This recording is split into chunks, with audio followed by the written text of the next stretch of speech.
Salam əziz uşaqlar, hər birinizi xoş gördük. Bilirik ki, artıq monitorinq imtahanlarına sayılı günlər qalıb, 4-cü siniflərin monitorinqinə. Və bu gün mən sizə Kür və Arazın monitorinq imtahanlarına hazırlaşır. 24 ümumi monitorinq sınağı kitabından deməli, ümumi monitorinq sınağı 1-in izahını verəcəm və çətin tipli olan sınağın izahını verəcəm. Bilirik ki, Azərbaycan dilindən mətnlər iki cür olur. İki mətndən istifadə olunur və mətnlərdən biri bədii mətn, digəri isə deməli informativ mətn olur. İki mətnin sizə izahını bu gün mən verəcəm. Deməli, başlayaq. Əsas belə deyim də, o əsas açar məqamları da elə çalışacağam ki, bu mətnin üzərində, testlər üzərindən sizə izah edeyim ki, belə deyim, başqa bir mətndə qarşınıza çıxanda əsas məqamları siz də biləsiniz və suallara necə, hansı nöqteyi nəzərdən yanaşmalı olduğunuzu bilsəniz, o zaman yəni mətn testlərində heç bir çətinlik çəkməyəcəksiniz oxuyub anlama testlərində. Gəlin birinci biz mətnimizi oxuyaq. Simurq quşu mətni. Deməli, başlayaq mətnimizə. Quşların şahı hesab edilən simurq əfsanələrdə başı və ayaqları itə, dərisi balığa bənzər qanadlı bir canlı kimi təsvir edilmişdir. Bu onun suda, quruda və havada hökmranlığını göstərir. Onun tüklərinin son dərəcədə gözəl, al-əlvan olması qırqovulu və hətta tovuz quşunu belə kölgədə qoyurdu. Əfsanələrə görə simurq quşu bütün xəstəlikləri müalicə etmək qabiliyyətinə malik olan ölümsüzlük simvolu hesab edilirmiş. Simurq hər şey haqqında çox şey bilən, bütün dövrlərdən xəbərdar olan bir quş canlı sayılırdı. Qədim İran əfsanələrində simurq quşu elm, bilik ağacında yuva quran, gələcəkdən xəbər verən bir quş kimi göstərilib. Hun Qıpçaq mitologiyasında isə igidləri xilas edən, onları dardan qurtarıb alt qaraquşla eyniləşdirilir. Əsatirə görə bir dəfə simurq quşu öz möhtəşəm lələklərindən birini Çinin düz ortasında itirir. Lələyi görən və aralarında daim narazılıq olan quşların hamısı onu axtarmaq qərarına gəlir.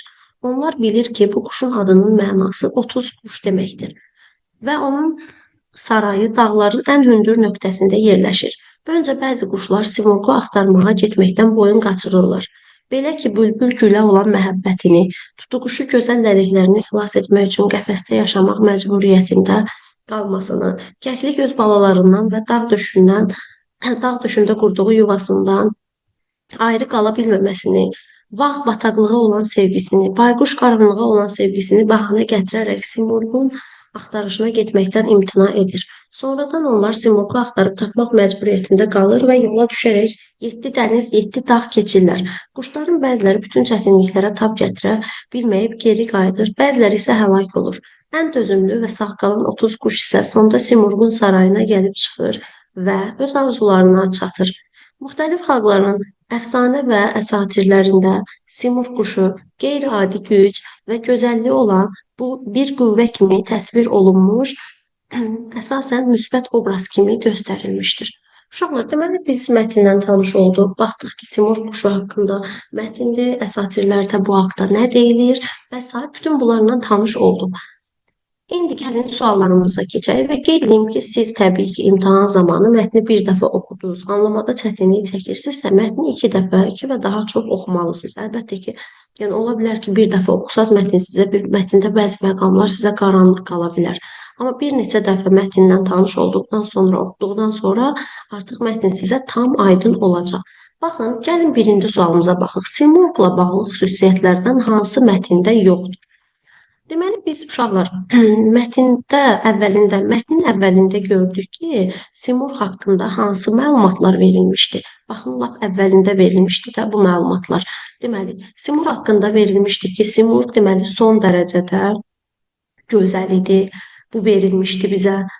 Simurqun ölümsüz olması verilmişdi. Çox şeyi bilən bu verilmişdi, amma nəhəng olması haqqında bu mətndə heç bir fikir bizdə verilməyib. Buradakı biz bu variantı götürək. Yəni verilməyib, simurq nəhəng bir quşdur. Bu mətndə adı çəkilməyib deyə, mətndə bu fikrə rast gəlmirik deyə bu variant demək ki deyil. Birinci variantı çıxdıq. İkinci sual, daha doğrusu birinci sualı həll elədik. Birinci oldu D variant. İkinci suala baxırıq. Hansı ölkənin əfsanələrində Simur quşu gələcəkdən xəbər verən quş kimi səciyyələndirilir? Uşaqlar, burada doğru variant B variantıdır, İran. Və mətnə mən qayıtmaq istəyirəm ki, sizə göstərim, siz də bu texnikaları biləsiniz. Baxın, burada baxın, görək haradaydı bu. Deməli, İranın adı burada harada çəkilirdi? Həsən bütün xəstəliklərin müalicəsində Simur quşu, deməli. Baxaq.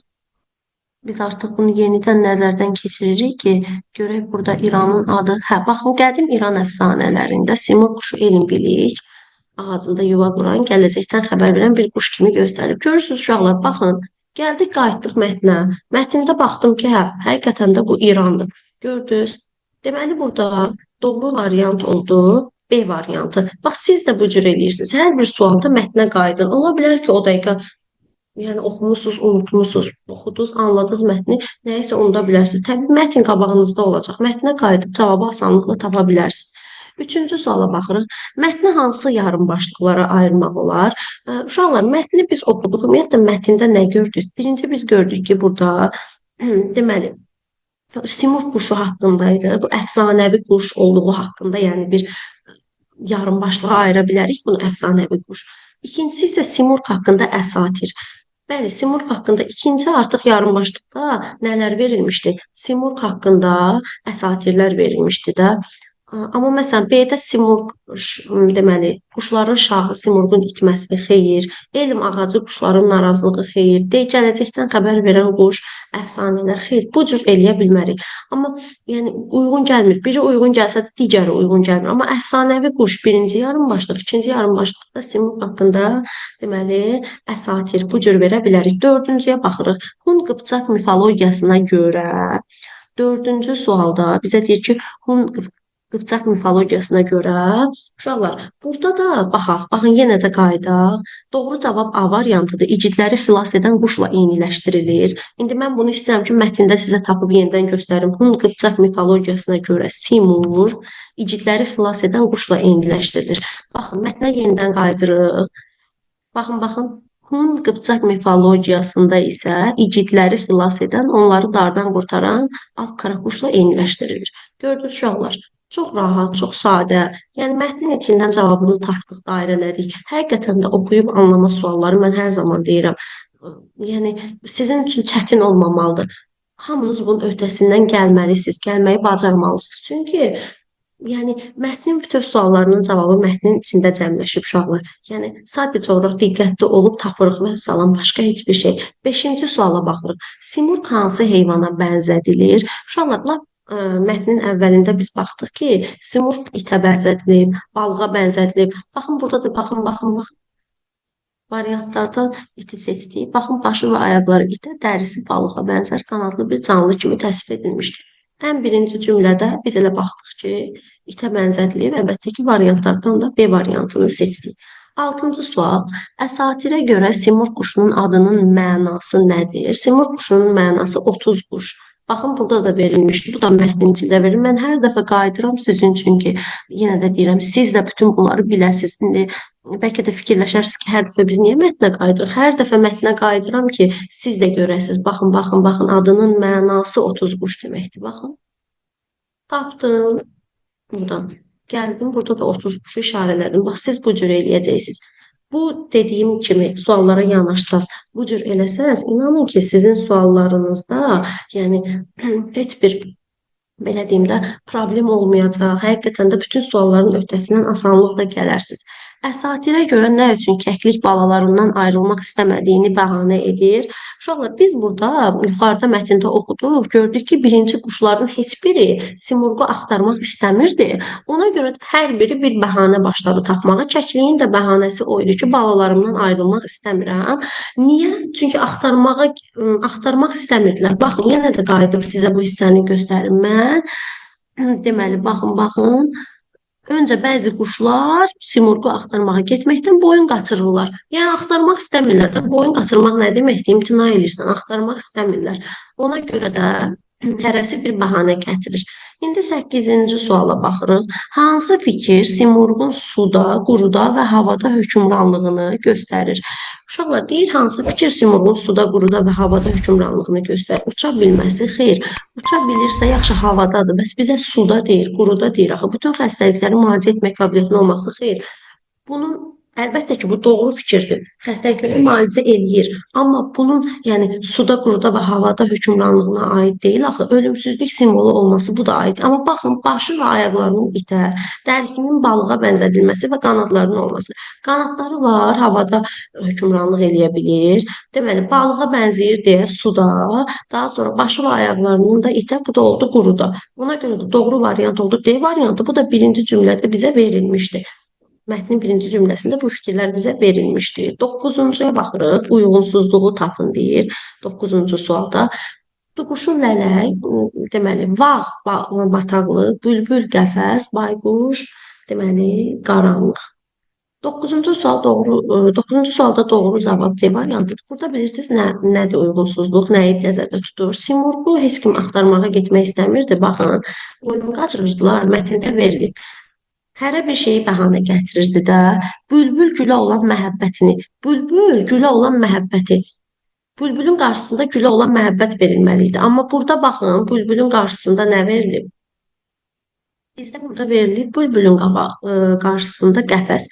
Qəfəs yox, gülə olan məhəbbət idi. Amma digərlərinə baxsaq, məsələn, tutuquşu lələklərini bəhanə elədi, vaxt bataqlığa olan sevgisi idi, bayquş qaranlığa olan sevgisi idi. Amma bülbülün də gülə olan sevgisi idi. Ona görə də burada uyğunsuzluq var. 10-cu suala baxırıq. Mətndəki hadisələrlə bağlı yanlış fikri seçin. Mətndəki hadisələrlə bağlı yanlış fikir. Əfsanələrə əsasən simurq quşunun qeyri-adi görünüşü var. Bu doğru fikirdir. Quşlar simurqu axtarıb tapmağa məcbur olurlar. Bəli, birinci axtarmaq istəməsələr də sonra məcbur onu axtarırlar. Onu axtarmağa gedən quşların hamısı arzularına çatır. Bu yanlış fikirdir. Hamısı arzularına çatmır uşaqlar. Göstərəcəm sizə. Deyə də baxın. Simur yalnız ən dözümlü 30 quş axtarıb tapa bilir. Bəli, simurqu yalnız ən dözümlü 30 quş tapır və hamısı arzularına çatır. Bu fikir niyə yanlışdır? Çünki burada mətndə verilib ki, hamısı arzularına çatmır. Bəziləri ümumiyyətlə gedə bilmir, bəziləri həlak olur. Baxın. Quşların bəziləri bütün çətinlikləri tab gətirə bilməyib geri qayıdıb, bəziləri həlak olur. Ən son dözümlü saqlan 30 quş isə sonda simurqun sarayına gəlib çıxır və öz arzularına çatır. Yazılmayıb ki, bütün quşlar arzularına çatıb. 30 dənə quş cəmi arzusuna çatıb. Ona görə də oldu burada deməli hansı variant? 10-cu sualda C variantı oldu. Yanlış fikir. 11-ci sual. Aşağıdakı cümlələrdən hansında kölgə sözü mətndəki altından deməli xətt çəkilib, mətndəki mənasına uyğundur? Deməli uşaqlar, kölgə sözü baxaq görək. Mətndə altından xətt çəkilib. Hansı cümlədə xətt çəkilib altından? Onun tüklərinin son dərəcədə gözəl və əlvan olması, qırqovulu və hətta tovuz quşunu belə kölgədə qoyurdu. Baxın. Yəni, bu digər quşları kölgədə qoyurdu. Bu məcazi mənada işlənib də burada. Biz də baxırıq, eynən bununla eyni məna ifadə eləməlidir. Bizim tapdığımız cümlədə də eyni məna olmalı. Kölgədə qoyur. Deyir ki, o qırqovulu tovuz quşunu kölgədə qoyur. Biz uzun yol gəldikdən sonra ağacın kölgəsində oturub dincəlik. Xeyr, bu ağacın kölgəsidir. Bizə isə kölgədə qoymaq lazımdır. Dilarə öz biliyi ilə sinifdəki bütün uşaqları kölgədə buraxırdı. Baxın, doğru variant budur. Necə ki, məsələn, deyir ki, simur öz gözəlliyi ilə, qeyri-adiliyi ilə digər quşları kölgədə qoyurdu. Burada da deyir ki, Dilarə öz biliyi ilə digər uşaqları kölgədə qoyurdu. İsti olanda hamı kölgə axtarır. Yox, bizim bina sizin həyətdə kölgə salacaq. Yox, öz də fikir verin. Baxın, hər üçündə kölgə eyni mənada işlənir. B-də fərqli mənada. Deməli də bizə lazım olan bu fərqli mənada işlənəndir. 12-ci suala baxırıq. Mətndə fərqləndirilmiş sözün mənasını müəyyən edin. Mətndə baxın görək bizdə fərqləndirilmiş söz hansı idi mətndə? Baxaq. Fərqləndirilmiş söz boyun qaçırırlar. Deyir ki, onu axtarmaqdan boyun qaçırırlar. Boyun qaçırmaq nədir uşaqlar? Yəni onu axtarmaqdan boyun qaçırmaq. Baxaq görə baxın. Elə A variantı imtina etməkdir də. İstəmir də boyun qaçırır, imtina eləyir. Mənası budur. mətndə verilmiş mənası. Sonra 13-cü suala baxaq. 13-cü sualda bizə deyir ki, nöqtələrin yerinə hansı sözü yazsaq, cümlə tamamlanar. Sonra yəqin, beləliklə, birdən. Burada beləliklə də baxın. Nöqtələrin yerinə gəlin təzədən qayıdaq mətnə, nöqtələrin yerinə baxın. Beləliklə, yəni fikrimizi ümumiləşdirdikdə, məlumat verdik. Sonunda da fikrimizi ümumiləşdirdik. Beləliklə müxtəlif xalqların əfsanə və satirlərindən Simonquşun qeyri-adi gücü və gözəlliyi olan qüvvə kimi təsvir olunmuş, əsasən müsbət obraz kimi göstərilmişdir. Deməli, burada doğru cavab oldu. Beləliklə, niyə? Çünki fikrimizi ümumiləşdirdik. Birdən deyə bilmərik, sonra deyə bilmərik, yəqin deyə bilmərik. 14. Hansı cümlənin məzmunu, deməli, mətnlə səsləşmir? 14-cü suala baxın. Bəzi əfsanələrə görə Simurq quşu oda atılsa da yanmır, sönən odun küllərindən yenidən yaranır. Daha sonra, deməli, bu doğrudur. Misir mifologiyasında Feniks adlanan bu əfsanəvi mistik quşun göz yaşları şəfa və dərman hesab edilirdi. Bu doğrudur. Azərbaycan mifologiyasında xeyirxahlığın, yeni həyatın və dirçəlişin qədim rəmzidir. Deməli, bu da doğrudur. Mətnlə səsləşmə. Simurq filmində sehirli qüvvələrin bir-biri ilə qarşılaşması təsvir edilmişdir. Xeyr. Burada sehirli qüvvələrin bir-biri ilə qarşılaşması və s. Axı bizim mətnin məzmununda belə bir şey yox idi. Bizim mətnin məzmununda Simurqun necə bir əfsanəvi quş olması, hansı xüsusiyyətlərə malik olmasından söhbət gedirdi də. Axı bu sehirli qüvvələrlə nə cür qarşılaşmasından heç bir söhbət getmirdi. 15-ci suala baxırıq. Mətnin nəticə hissəsinə əsasən demək olmaz. Simurq obrazına müxtəlif xalqların əfsanələrində rast gəlinir. Bəli, elə son hissə, nəticə hissədə bizə deyir ki, müxtəlif xalqların, deməli, əfsanələrində rast gəlir. Simurq obrazı yalnız müsbət obraz kimi təsvir edilir. Xeyr, yalnız müsbət obraz kimi təsvir edilmir uşaqlar. Mətndə verilib ki, əsasən, yəni müsbət obraz kimi. Yalnız yazılmayıb, bax, əsasən yazılıb. Yəni mənfi də ola bilər, amma əsasən daha çox müsbət obraz olur. Ona görə də burada doğru variant B variantıdır. C-də isə deyir ki, əfsanələrdə onun qeyri-adi gücünə şahid oluruq. Bu da doğrudur. Verilib nəticədə. Simurq həm də gözəlliyi ilə də diqqəti cəlb edir. Bəli, bu da nəticə hissəsində verilmişdir. Bu bizim oldu deməli bədii mətnimizin cavabları. Ümid edirəm ki, aydın oldu bu izahlar sizə. Gəlin indi informativ mətnimizlə tanış olaq. İnformativ mətn dünyanın 7 möcüzəsi. Deməli, qədim dövrün ən möhtəşəm 7 abidəsi, dünyanın 7 möcüzəsi həmişə insanların marağına səbəb olmuşdur. Bu abidələr o dövrün insanlarının tikinti və incəsənət sahəsindəki ən böyük nailiyyətləri hesab edilirdi. İllər keçməsinə baxmayaraq, bu abidələr öz sirləri ilə hər kəsi ofsunlamaqdadır. Belə möhtəşəm abidələrin necə tikildiyi, hansı vasitələrdən istifadə edildiyi möcüzə olaraq qalır. Bu möcüzələrdən birincisi Misir fironlarının sərdabələri təqribən 5000 il əvvəl qədim Misirdə yaradılıb. Ehtiramlardan ən böyüyü Firon Xeopsun əmri ilə deməli ucaldılıb. Bu birincisi oldu. Deməli, Semiramidanın asma bağları Babildə yerləşmişdi. Kərpizdən tikilən sütunlar üzərinə torpaq tökülüb və bağ salınmışdı. Yüzlərlə qul gecə-gündüz asılmış nəhəng çarxları fırladaraq Fərəd çayından asma bağlarına, deməli, su qaldırmış. Qədim Yunan ilahəsi, deməli, Artemidanın məbədi dünyanın 3-cü möcüzəsi sayılır. Bu məbəd təxminən 120 ilə tikilmişdir. Məbəd üzərində vurulan naxışlar və qiymətli əşyalar ilə məşhurdur. Yunanistanın cənubunda Olimpiya oyunlarının vətəni olan Olimp dağındakı məbəddə qədim Yunanlıların baş Allahı Zevsin heykəli dünyanın 4-cü möcüzəsidir. Qala qızıldan, fil sümüyündən və qarağacdan düzəldilmiş qiymətli daşqaşlarla bəzədilmişdir. Hündürlüyü 14 metrdir. Dünyanın 5-ci möcüzəsi Halikarnasdadır. Heykəltaraş Xarosun yaratdığı və Rodos nəhəngi adlanan heykəl dünyanın 6-cı möcüzəsi hesab olunur. 36 metrlik heykəldə gənc oğlan təsvir olunmuşdur. Nil çayının başlanğıcındakı Faros adasında İskəndəriyyə şəhərinin kənarında Yunanistanın ən böyük mayakı tikilib. Dünyanın 7-ci möcüzəsi sayılan bu qüllənin hündürlüyü 120 metrdir. Deməli, onun zirvəsində gəmilərə yol göstərən tonqal yanırmış. Uşaqlar, fikir verin, burada dünyanın 7 möcüzəsindən danışır. Mən də mətni oxuduqca, bizim vaxtımız çox getməsin deyə elə oxuduqca, baxın, hər belə deyim də, abzası oxuduqca işarələdim ki, bu birinci möcüzə, ikinci, üçüncü, dördüncü, 5, 6, 7-ci, yəni rahat olsun, deməli, mətndən biz qaydanda bura rahat olsun. Çünki mən hər bir sualı görürsünüz ki, qayıdıb sizə təkrar izah edirəm. Ona görə bu cür deməli üsuldan istifadə elədim. Siz isə əlbəttə ki, mətni birinci oxuyub tanış olarsınız. İkinci dəfədən, üçüncü dəfədən isə artıq özünüz üçün bu cür qeydlər də siz də apara bilərsiniz. Deməli, gəlin mətnimizi oxuduq, tanış olduq. Gəlin suallarımıza keçək. 16-cı sual. Mətndə nədən bəhs olunur? Deməli, uşaqlar, mətndə nədən bəhs olunurdu? Mətndə dünyanın 7 möcüzəsindən bəhs olunurdu da. Yəni bu çox rahat dünyanın deməli 7 möcüzəsindən bəhs olunurdu. 17-ci sual. Bu abidələrin möcüzə sayılmasına səbəb nədir? Uşaqlar, bu deməli abidələrin möcüzə sayılması, onların böyük olması xeyr, onların böyük günümüzə qədər gəlib çatmaması xeyr, hamısının qaladan varıqlığı xeyr, öz dövrü üçün belə abidələrin tikilməsinin möcüzə olması. Baxın, elə burada da yazıldı, möcüzə idi. Yəni bunların tikilməsi bir möcüzə idi. Ona görə də bunlar möcüzə sayılır.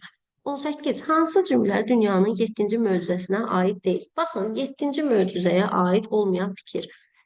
Faros adasında yerləşir. Dünyanın ən böyük mayakı olub. Hündürlüyü 120 metr, qızıldan və qiymətli daşlardan bəzək vurulub. Burada qızıldan və qiymətli daşlardan bəzək vurulub. Bu fikir yoxdur. Baxın, 7-ci möcüzə haqqında baxın burada yazılıb da. Sonuncu. Nil çayının başlanğıcındakı Faros adasında İskəndəriyyə şəhərinin kənarında Yunanistanın ən böyük mayakı tikilir. Baxın, ən böyük mayakdır. Faros adasında tikili variantlarda bu ikisi də var idi.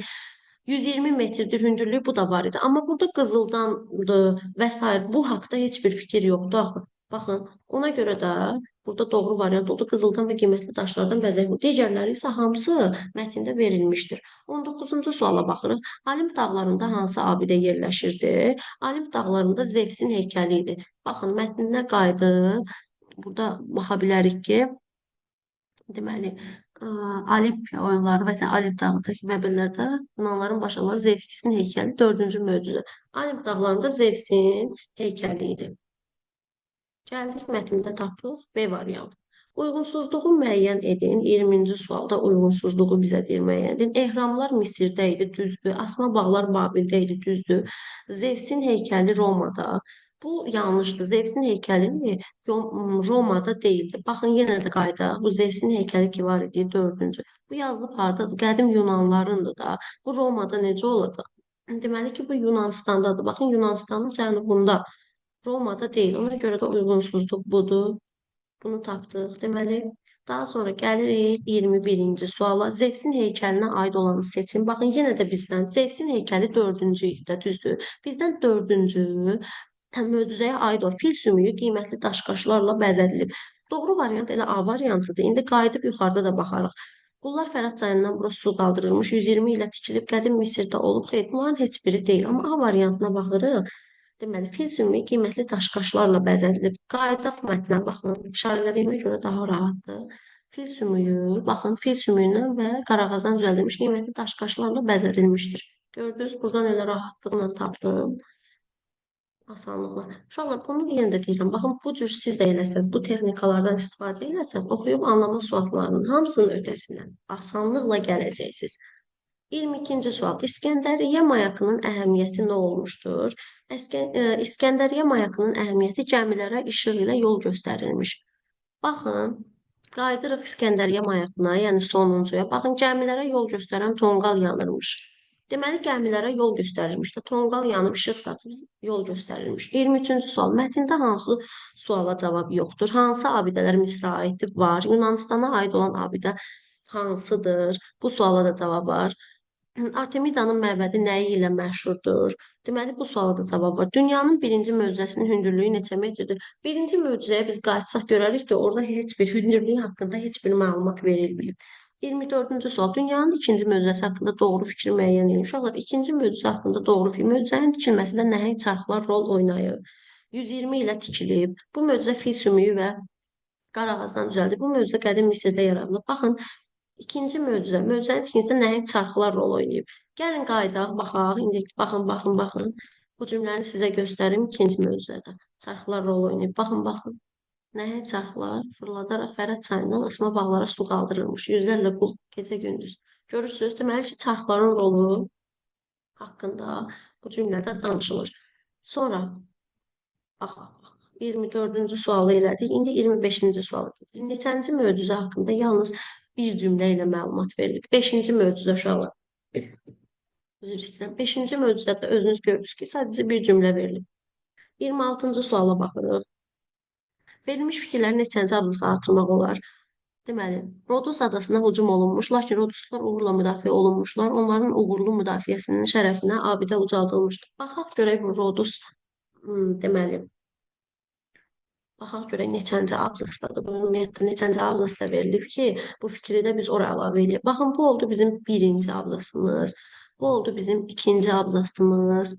Deməli, sonra bu oldu bizim üçüncü abzasımız. Bu oldu bizim dördüncü abzasımız. Bu oldu bizim beşinci abzasımız. Bu oldu bizim altıncı abzasımız. Bu da oldu bizim yeddinci. Baxın, yeddinci abzasda verilib də Rodos nəhəngi haqqında. Yeddinci abzas olduğuna görə, deməli elə bu fikri biz 7 əlavə edə bilərik də. Baxın, baxın. Doğru cavab oldu D variantı 7-ci. Rodos adası haqqında verilib bu. Əlbəttə ki, Rodosun adı çəkilən yerə biz bunu əlavə edə bilərik də. Digər bir abzasına əlavə edəsək bu fikir əlaqəsiz olacaq. 27-ci suala baxaq. 5-ci abzasda yanlış olan sözü müəyyən edin və düzgün sözlə əvəzləyin. Deməli 5-ci abzasa baxaq biz. 5-ci abzasda baxaq görək. Abzaslarda işarələdiyimizə görə bizim üçün çox rahatdır. Siz də bu cür işarələsəz, sizin üçün də bu tip suallarda asan olacaq ötəsindən gəlmək. Yunanistanın cənubunda Olimpiya oyunlarının vətəni olan Olimp dağındakı məbəddə qədim Yunanların baş Allahı Zevsin heykəli dünyanın 4-cü möcüzəsidir. Qala qızıldan, fil sümüyündən və qarağazdan düzəldilmiş qiymətli daşqaşlarla bəzədilmişdir. Hündürlüyü 14 metrdir. Uşaqlar, baxın, Zevsin heykəlidir deyir dünyanın 4-cü möcüzəsi. Amma burada isə yazılıb ki, qala qızıldan, fil sümüyündən və qarağazdan düzəldilmiş qiymətli daşqaşlarla bəzədilmişdir. Burada heykəl sözü verilib, burada qala sözü verilib. Ona görə də baxın, uyğunsuzluq elə buradadır. Deməli, doğru variant, baxaq, deməli, neçənci sualıdır? Qala, heykəl. Yanlış olan sözü müəyyən edin və düzgün sözlə əvəzləyin. Qala sözü yanlışdır, heykəl sözü ilə biz onu əvəzləməliyik. 27 A variantı. 28 mətnə əsasən mayak sözünün mənasını müəyyən edin. Mayak uşaqlar gəmilərə yol göstərmək üçün siqnal işığı olan hündür güllədir. Belə burada mətndə də bizə bu haqda da məlumat verilmişdi ki, gəmilərə işıq göstərirdi. Deməli, sonra 29-cu sualımıza baxırıq. Son iki sualımız, mətni necə yekunlaşdırmaq olar? Mətni necə yekunlaşdıra bilərik? Baxın, mətndə deməli biz tanış olduq bu 7 mövzuzə ilə. Zaman keçdikcə bu abidələrin bəziləri dağılmış, tamamilə yox olmuşdur. Yalnız Misir piramidaları günümüzə qədər qorunub saxlanılmışdır. Daha sonra piramidaların necə tikildiyi hələ də məlum deyil. Əfsanəyə görə asma bağlar, deməli, Assuriya məlikəsinin əmri ilə yaradılıb. Zevsin heykəlinin başında onun sülhsevər olmasına işarə edən qızıldan düzəldilən zeytun budaqlarından hörülmüş çələng var. Baxın, mətni biz Zevsin heykəli ilə niyə yekunlaşdıraq ki, hamısı haqqında ümumi məlumat verdik və yaxud da asma bağlarla yekunlaşdıra bilmərik, piramidalarla yekunlaşdıra bilmərik. Niyə sırf biri ilə yekunlaşdıraq? Əgər hamısı haqqında məlumat verilibsə, mən yekunda da ümumi bir fikrə gəlməliyəm. Ona görə də burada doğru variant A variant. Zaman keçdikcə bu abidələrin, yəni hamısının, bəziləri dağılmış, tamamilə yox olmuş, yalnız Misir piramidaları günümüzə qədər qorunub saxlanılmışdır. Bu olar. Doğru variant budur. 30-cu sual. 36 metrlik Tunc heykəlinin adı nədir? 36 metrlik Tunc heykəlinin adı Rodos nəhəngi idi. Baxın, mətndə də burada verilib. 36 metrlik. Yenə də mətnə qayıdırıq. 36 metrlik. Baxın. Rodos nəhəngi 36 metrlik. Uşaqlar, 30-dan sual sizə izah elədim mən. Elə bil Azərbaycan dilindən. Yəni 2 mətn olduğuna görə, hər mətndə də 11 sual olduğuna görə cəmi 30 sual bir risk monitoringdə qarşınıza çıxacaq. Ümid edirəm ki, sizin üçün faydalı oldu. Əgər video faydalıdırsa, kanala abunə olmağı, digər yoldaşlarınızla da bölüşməyi unutmayın. Hər birinizə imtahanda uğurlar arzulayıram. İnşallah monitoringə qədər yenə də kanalımda izahlar yerləşdirəcəm.